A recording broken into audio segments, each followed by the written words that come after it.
ভয় করিস না, কারণ আমি তোর সঙ্গে আছি। এদিক ওদিক তাকাস না, কারণ আমি তোর ঈশ্বর। আমি তোকে দৃঢ় করব, তোকে সাহায্য করব। আমার ধর্মময় ডান হাতে আমি তোকে ধরে রাখব।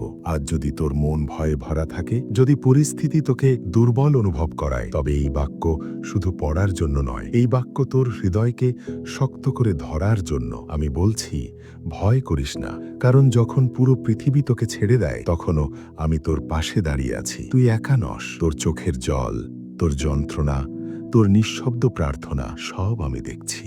আমি বলছি, এদিক ওদিক তাকাস না, মানুষের কথায় ভয় পাবি না, পরিস্থিতি দেখে ঘাবড়াবি না, ভবিষ্যতের চিন্তায় আজকে হারিয়ে ফেলিস না, কারণ আমি তোর ঈশ্বর। আমি তোকে দৃঢ় করব। যখন তুই ভেঙে পড়বি, আমি তোকে ভেতর থেকে শক্ত করে তুলব। আমি তোকে সাহায্য করব। যখন পথ বুঝতে পারবি না, যখন দরজাগুলো বন্ধ মনে হবে, তখন আমি নিজেই তোর সাহায্য হয়ে আসব। আর শোন, আমি তোকে আমার ধর্মময় ডান হাতে ধরে রাখব। যে হাত আকাশ ও পৃথিবী সৃষ্টি করেছে, যে হাত সমুদ্রকে পথ দিয়েছে, সেই হাত আজ তোকে আগলে রেখেছে। তুই পড়ে যাবি না, তুই নষ্ট হবি না, তুই হার মানবি না, কারণ আমি তোর সঙ্গে আছি।